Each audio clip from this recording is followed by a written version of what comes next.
وعلیکم السلام ورحمۃ اللہ۔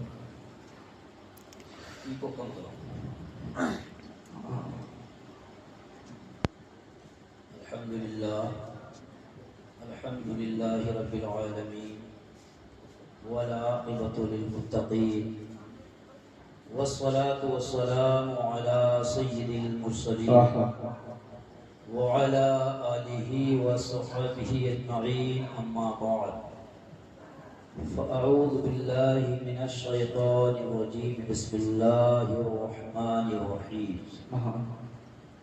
قل إن كنتم تحبون الله فاتبعوني يحببكم الله ويغفر لكم ذنوبكم والله غفور رحيم.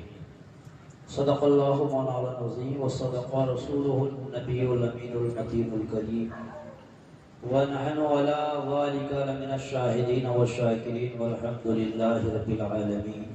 آئیے ہم سب مل کر کے سب سے پہلے آقا نامدار مدینے کے تاجدار دونوں عالم کے مالک و مختار جناب احمد مجتبیٰ محمد مصطفیٰ صلی اللہ تعالی علیہ وسلم کی بارگاہ بے کس پناہ میں نذرانہ درود و سلام پیش کریں. بلند آواز سے پڑھیں اللہم صلی علی سیدنا و مولانا محمد و علی آل سیدنا و مولانا محمد و آلہ وسلم. صلاۃ و سلام علیک یا رسول اللہ. محترم حضرات، ہم سارے لوگ خوش قسمت ہیں کہ آج یہاں پر ایک اللہ کے ولی کی محبت میں جمع ہوئے ہیں. ان کی نسبت سے جو یہاں پہ محفل منعقد کی گئی ہے، ہم سب لوگ یہاں پہ جمع ہوئے ہیں، اور اللہ تعالیٰ کی بارگاہ میں دعا ہے کہ اللہ تبارک و تعالیٰ ہمیں سب کو نیک ہدایت عطا فرمائے اور اولیاء کرام کی غلامی میں ہمیں سب کو قبول فرمائے. آمین. محترم حضرات، کچھ ہی دیر میں ہمارے باہر سے آئے ہوئے علماء کرام و شورا حضرات آپ حضرات کے سامنے روبرو ہوں گے. آپ حضرات ان کو بغور سماعت فرمانا ہے. ہمارا تو ٹوٹا پھوٹا بیان آپ حضرات سنتے ہی رہتے ہیں. بس وہ حضرات جب تک تشریف نہیں لا رہے ہیں، جب تک تھوڑی دیر آپ حضرات کے سامنے کچھ گفتگو کروں گا، آپ حضرات اس کو سماعت فرمائیں اور بہتر ہے کہ اس پر عمل کرنے کی بھی کوشش کریں.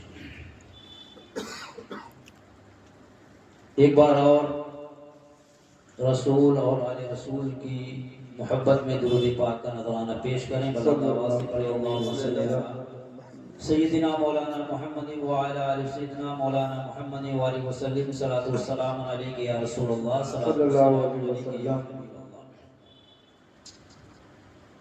کی محمد سے وفا تو نے تو ہم تیرے ہیں، کی محمد سے وفا تو نے تو ہم تیرے ہیں، یہ جہاں چیز کیا ہے لوح و قلم تیرے ہیں. سبحان اللہ سبحان اللہ. اور محمد کی محبت دین حق کی شرط اول ہے.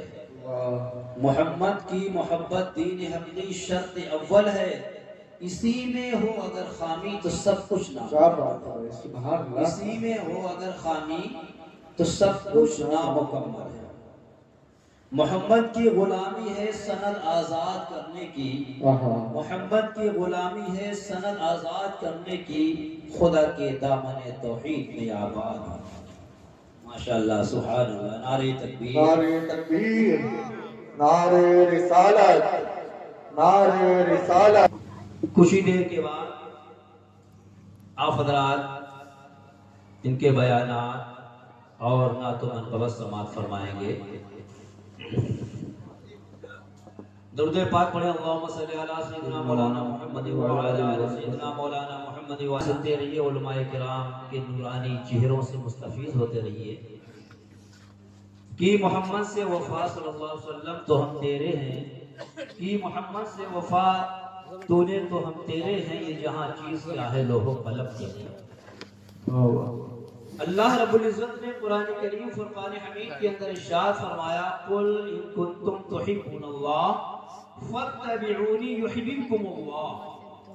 اے محبوب آپ فرما دیجئے لوگوں سے، اگر تم یہ چاہتے ہو کہ اللہ تم سے محبت کرنے لگے تو میری اتباع کرو، فرما برداری کرو، سرکاری کائنات صلی اللہ علیہ وسلم کی فرما برداری کرو، ان کی اتباع کرو۔ ان کی اتباع اور فرما برداری کا یہ تمہیں صلہ ملے گا کہ پروردگار عالم تم سے محبت فرمانے لگے گا، اور پروردگار عالم تمہارے گناہوں کو معاف فرما دے گا، اور اللہ تبارک و تعالی گناہوں کو معاف فرمانے لگا۔ سبحان اللہ سبحان اللہ۔ تو اگر ہمارے ایمان میں ہمارے اندر ذرہ برابر بھی سرکار کی محبت میں کمی آئی تو سمجھ لو ہمارا ایمان مکمل نہیں ہے۔ لا یؤمن احدکم حتی اکون احب الیہ من والدہ وولدہ والناس اجمعین۔ تم میں سے کوئی شخص وقت تک مومن نہیں ہو سکتا ہے جب تک کہ وہ اپنے والد، اپنے اولاد، ماں باپ، ہر چیز سے زیادہ اس کے اندر سرکار کی محبت نہ آ جائے، اس وقت تک کامل ایمان تمہارا نہیں ہو سکتا۔ تو ہر چیز سے زیادہ ہمیں سرکار سے محبت کرنا چاہیے۔ ہمیں اپنا یہ مواخذہ کرنا چاہیے، محاسبہ کرنا چاہیے کہ ہمارے اندر کتنی سرکار کی محبت ہے۔ سبحان اللہ سبحان اللہ۔ سب سے پہلی جو ایمان کی شرط ہے سرکار صلی اللہ علیہ وسلم کی محبت ہے، اور ہم اللہ کا کلمہ پڑھتے ہیں لا الہ الا اللہ، اللہ کے سوا کوئی معبود نہیں، محمد رسول اللہ صلی اللہ علیہ وسلم، اور محمد صلی اللہ علیہ وسلم اللہ کے رسول ہیں۔ سب سے پہلے ایمان لانے میں ہمیں یہی بتایا جاتا ہے کہ اللہ کے سوا، میں گواہی دیتا ہوں اللہ کے سوا کوئی معبود نہیں، اور حضرت محمد مصطفیٰ صلی اللہ علیہ وسلم اس کے بندے اور رسول ہیں۔ یہ ہمیں زبان سے بھی کہنا ہے اور دل سے بھی ماننا ہے، جبھی آپ ایمان والے ہوں گے۔ کیا بات ہے، سبحان اللہ سبحان اللہ۔ کوئی رات بھی کہتا رہے لا الہ الا اللہ محمد رسول اللہ، لا الہ الا اللہ محمد رسول اللہ، زبان سے کہتا رہے، دل سے وہ اقرار نہ کرے تو مسلمان نہیں ہو سکتا۔ تو سب سے پہلی جو شرط ہے آقا کریم صلی اللہ علیہ وسلم کی محبت ہے۔ اب آج اس دنیا میں عجیب ماحول ہے، بالخصوص ہمارے نوجوانوں میں ایک عجیب سی بیماری پیدا ہو گئی ہے۔ جب سے یہ موبائل ہمارے ہاتھوں میں آئے ہیں، ان موبائلوں کے ذریعہ سے ہماری نوجوان نسل، یہ ہمارے نوجوان، ان کے اندر سے سرکار صلی اللہ علیہ وسلم کے عشق کو نکالا جا رہا ہے، ان کے اندر سے سرکار کی محبت کم کرنے کی کوشش کی جا رہی ہے۔ سبحان اللہ۔ جب کوئی بات آتی ہے تو ہمارا نوجوان موبائل میں بہت سارے علماء کرام کی تقریریں بھی سننے لگتا ہے، اور اس نوجوان کو یہ نہیں معلوم ہے یہ تقریر کرنے والا کون ہے، یہ تقریر کرنے والا سرکار سے محبت کرنے والا ہے یا سرکار کے اندر کمیاں ڈھونڈنے والا ہے، یہی نہیں پتا ہے۔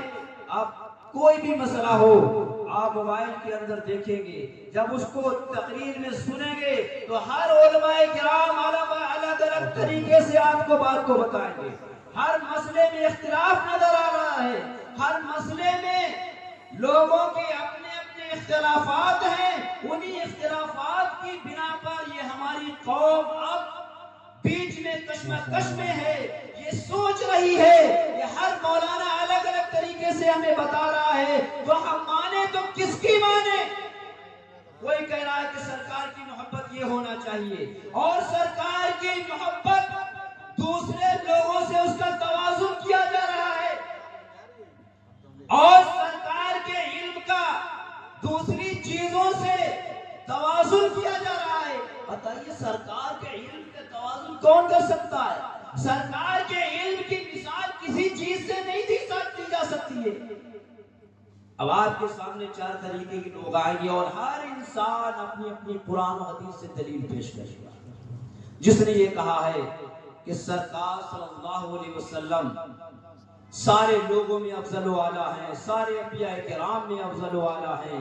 اللہ تبارک و تعالی نے انہیں اپنے نور سے پیدا فرمایا، اللہ تبارک و تعالی نے ان کا مرتبہ سب سے بلند و بالا فرمایا، اللہ تبارک و تعالی نے انہیں خاتم النبیین کا لقب عطا فرمایا۔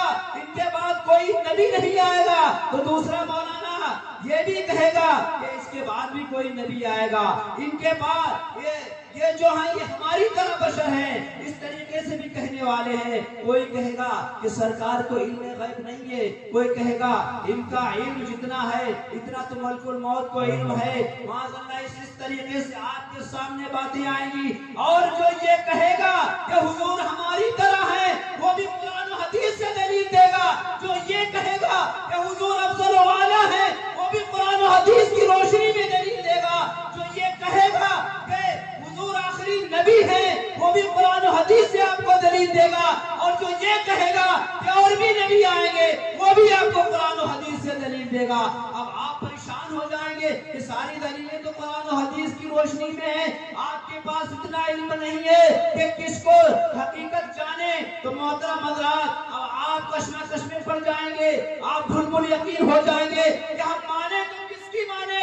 اس کی مانے جو یہ کہتا ہے کہ حضور ہماری طرح ہے، یا اس کی مانے جو کہتا ہے کہ حضور خیر البشر ہے، یا اس کی مانے جو کہتا ہے کہ حضور صلی اللہ علیہ وسلم کو اللہ تعالیٰ نے اپنے نبی کے نور، اپنے نور سے اپنے نبی کے نور کو بنایا ہے۔ تو محترم حضرات، اب آپ پریشان ہو جائیں گے کہ یہ ساری چیزیں آپ کے ذہنوں کے اندر جائیں گی تو علماء کرام کے اوپر سے آپ کا یقین ہٹنے لگے گا۔ آپ کہیں گے کہ یہ علماء کرام تو اپنی اپنی کہتے ہیں، کوئی کیا کہہ رہا ہے، کوئی کیا کہہ رہا ہے، کوئی کیا کہہ رہا ہے۔ تو یہ سمجھ لو، اللہ تعالیٰ نے ارشاد فرمایا، اے محبوبہ فرما دیجئے اگر تم یہ چاہتے ہو کہ خدا تم سے محبت کرنے لگے تو میری اتباع فرما برداری کرو، سرکار سے محبت کرو۔ ہر چیز سے زیادہ جب سرکار سے محبت کرو گے تو اللہ تعالیٰ تم سے راضی ہو جائے گا، اللہ تعالیٰ تم سے محبت فرمانے لگے گا۔ دیکھیے، میں آپ کو بتا دوں یہ بہت ہی آسان طریقہ کہ طرح طرح کی باتیں موبائلوں پہ آپ لوگ سنتے ہیں، اور اس موبائل کے ذریعہ سے بہت سارے لوگ اپنے عقائد کو دوسرے عقائد میں تبدیل کر چکے ہیں اور بھٹک چکے ہیں رائے سے۔ اللہ کے نبی صلی اللہ علیہ وسلم نے ارشاد فرمایا تھا، اے میرے صحابہ کرام، اے میرے صحابیوں، موسیٰ علیہ السلام کی امت میں 72 فرقے ہوئے تھے اور ہماری امت 73 فرقوں میں بٹ جائے گی۔ ادھر اللہ تعالیٰ نے یہ بھی ارشاد فرمایا قرآن کریم کے اندر کہ اے لوگوں، اللہ کی رسی کو مضبوطی کے ساتھ پکڑ لو، فرقوں میں مت بٹو۔ اللہ کے نبی نے ارشاد فرمایا، اللہ تبارک و تعالیٰ نے فرقوں میں بٹنے سے منع فرمایا، مگر پھر بھی ہماری امت 73 فرقوں میں بٹ جائے گی۔ بہت سارے فرقے آپ دیکھ رہے ہیں، فرقہ باطلہ طرح طرح کے نکلتے ہوئے چلے جا رہے ہیں۔ صحابہ کرام نے عرض کیا، رسول اللہ صلی اللہ علیہ وسلم، تو پھر جب آپ کی امت 73 فرقوں میں بٹ جائے گی، ہمیں یہ کیسے پتا چلے گا کہ حق پر کون ہے، ایمان والا کون ہے، جنتی فرقہ کون ہے؟ اللہ کے نبی نے ارشاد فرمایا 73 فرقوں میں بٹ جائے گی، ان میں سے ایک جنتی ہوگا، باقی 72 جہنمی ہوں گے۔ صحابہ کرام نے عرض کی، یا رسول اللہ صلی اللہ علیہ وسلم، صحابہ کرام نے ان 72 فرقوں کے بارے میں نہیں پوچھا، صحابہ کرام نے عرض کی، یا رسول اللہ صلی اللہ علیہ وسلم، فدا کا امی و ابی، میرے ماں باپ آپ پر قربان جائے۔ دیکھیے صحابہ تو دیکھیے کہ سرکار سے اگر کوئی بات پوچھتے تھے تو سب سے پہلے یہ کہتے تھے کہ یا رسول اللہ صلی اللہ علیہ وسلم، میرے ماں باپ آپ کے اوپر قربان جائیں۔ عرض کرتے ہیں، یا رسول اللہ صلی اللہ علیہ وسلم، میرے ماں باپ آپ کے اوپر قربان جائیں، ذرا یہ بتا دیجئے وہ جنتی فرقہ کون ہے؟ اللہ کے نبی نے ارشاد فرمایا، وہ جنتی فرقہ وہ ہوگا جو میرے اور میرے صحابہ کرام کے نقش قدم پر چلے گا۔ اب ہر فرقہ یہ کہتا ہے کہ ہم صحابہ کرام کے نقش قدم پر چل رہے ہیں، جتنے بھی فرقے ہیں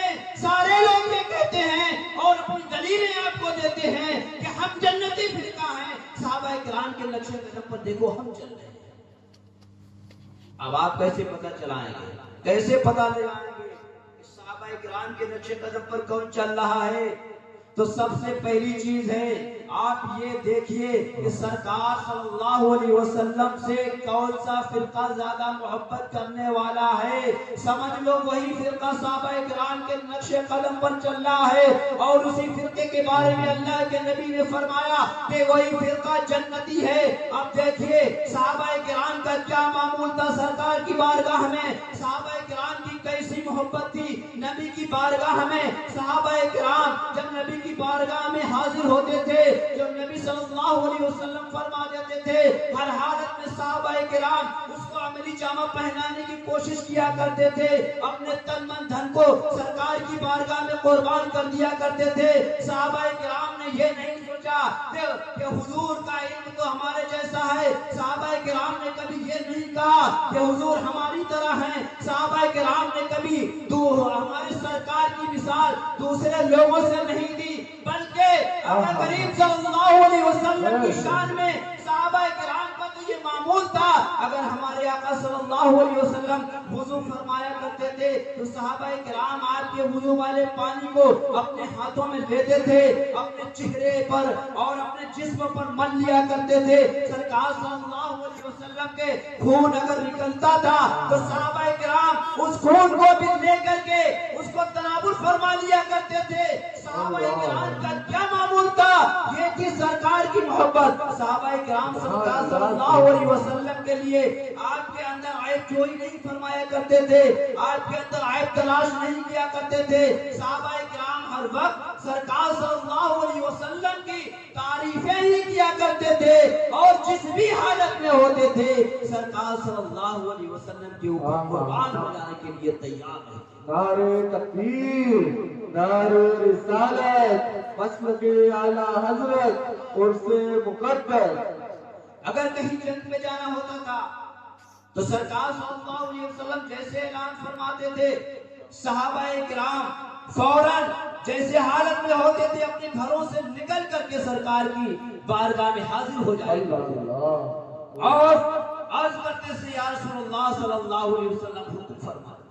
چھوٹے چھوٹے بچے جو تھے ان کے اندر اتنی محبت تھی اور قربانی کا ان کے اندر اتنا جذبہ تھا کہ سرکار کی بارگاہ میں آتے تھے اور پنجوں کے پر کھڑے ہوتے تھے, عرض کرتے تھے یا رسول اللہ مجھے بھی جنگ پہ جانے کی اجازت مرحمت فرما.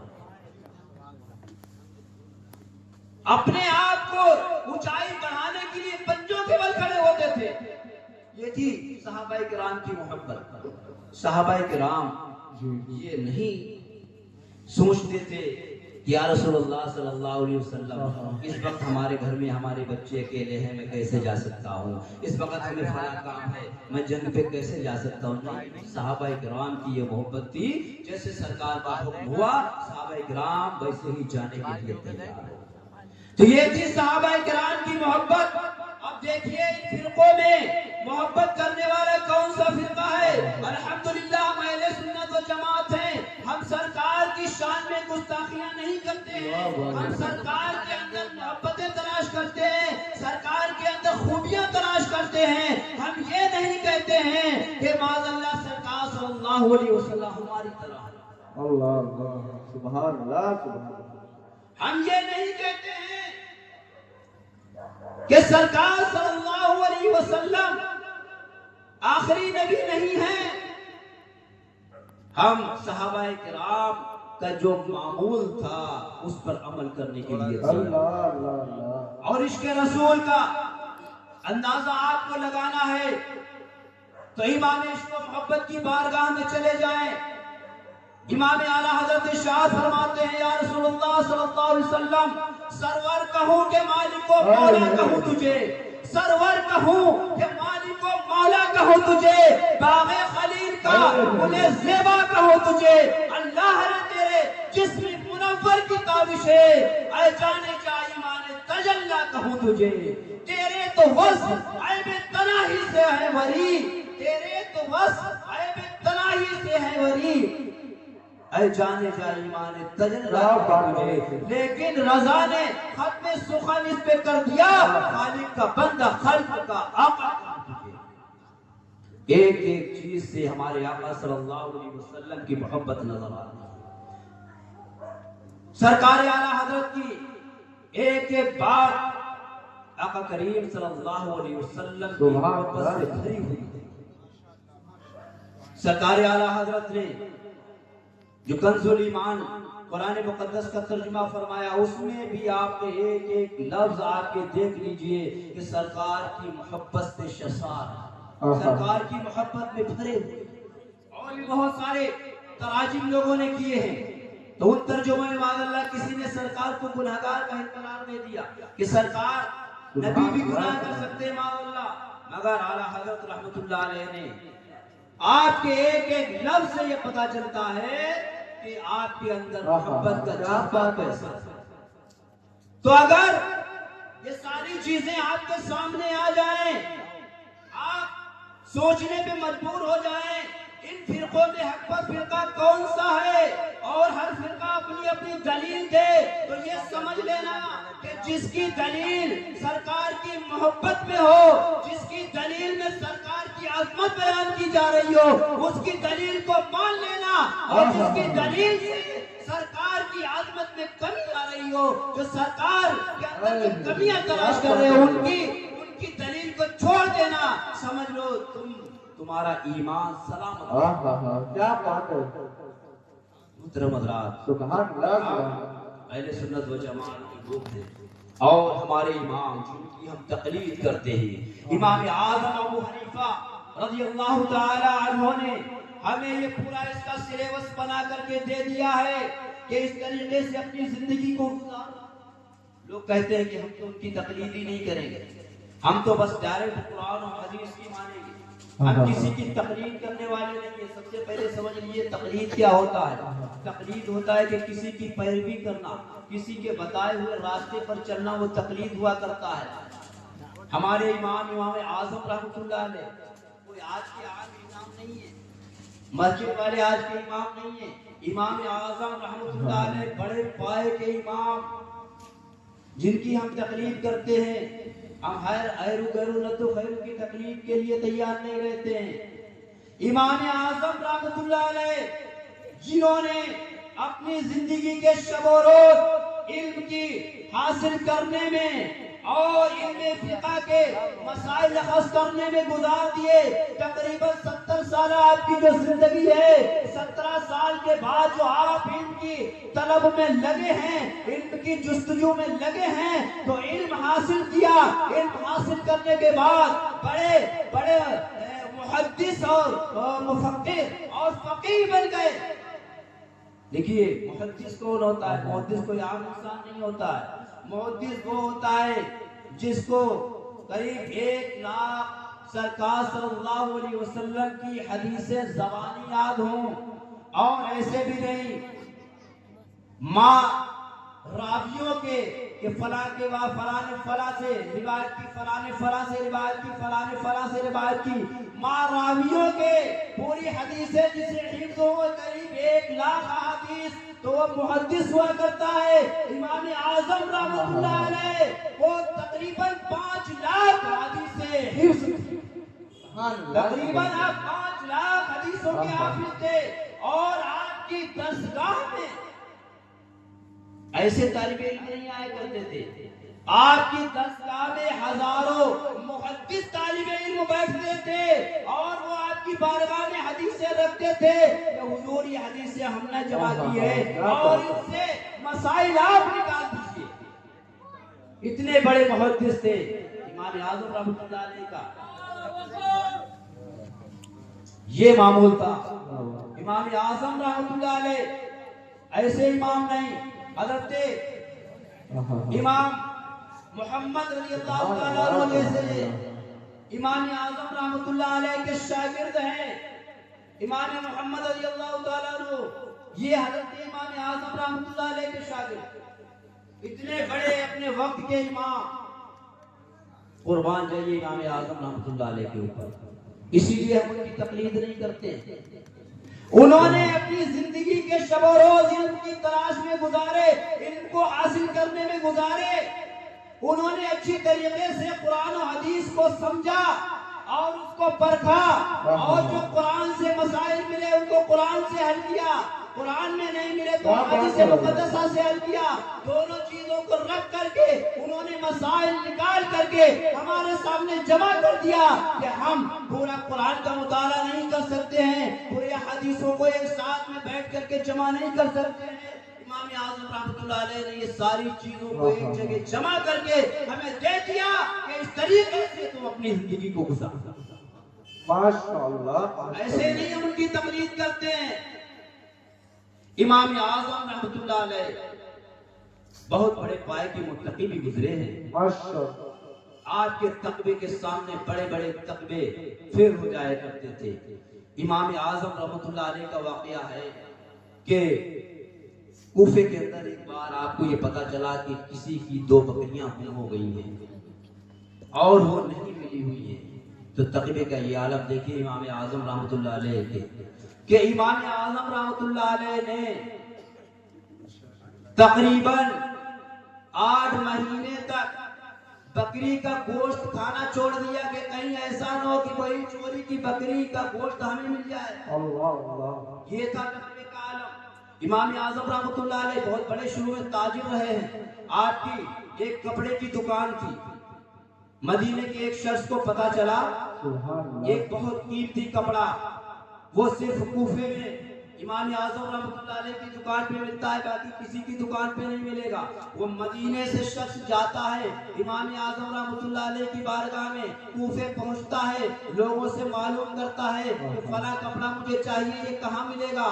لوگ بتاتے بتاتے لوگوں نے بتایا کہ فلاں جگہ امام اعظم رحمۃ اللہ علیہ کی دکان ہے، وہاں چلے جاؤ، اس دکان پہ یہ کپڑا مل جائے گا۔ وہ مدینے کا شخص پتہ پوچھتے پوچھتے دکان پر پہنچ جاتا ہے۔ اتفاق کی بات اس وقت دکان پر امام اعظم رحمۃ اللہ علیہ کا ایک غلام موجود تھا، آپ دکان پہ موجود تھے۔ وہ شخص جاتا ہے اور کپڑے کو دیکھتا ہے اور کہتا ہے کہ اس کپڑے کی ہمیں قیمت بتائیے۔ اس سے پہلے وہ پورے کوفے میں لوگوں سے پوچھ کے مطمئن ہو جاتا ہے کہ امام اعظم رحمۃ اللہ علیہ کس قدر اپنے کپڑوں میں منافع کماتے ہیں۔ لوگوں نے بتایا نہیں، وہ بالکل مناسب ہے، منافع کماتے ہیں۔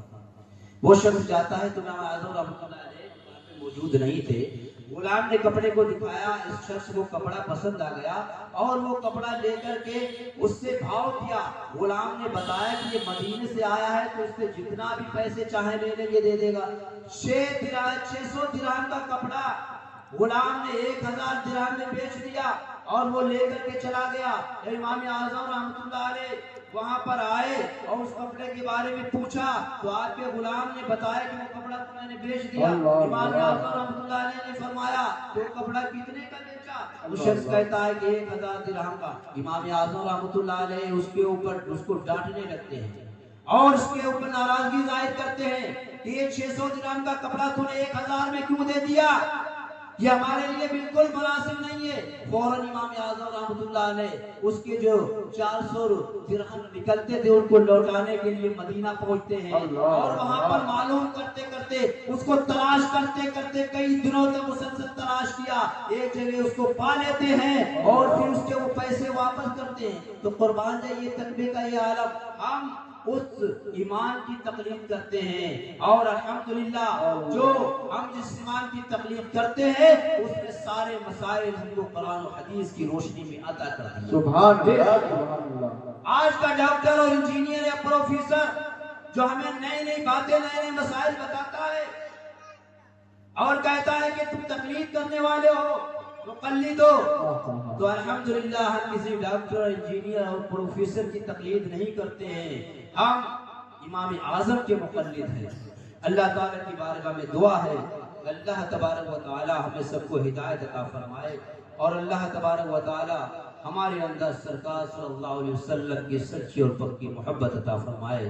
استغفر اللہ ربی من کل ذنب و اتوب الیہ۔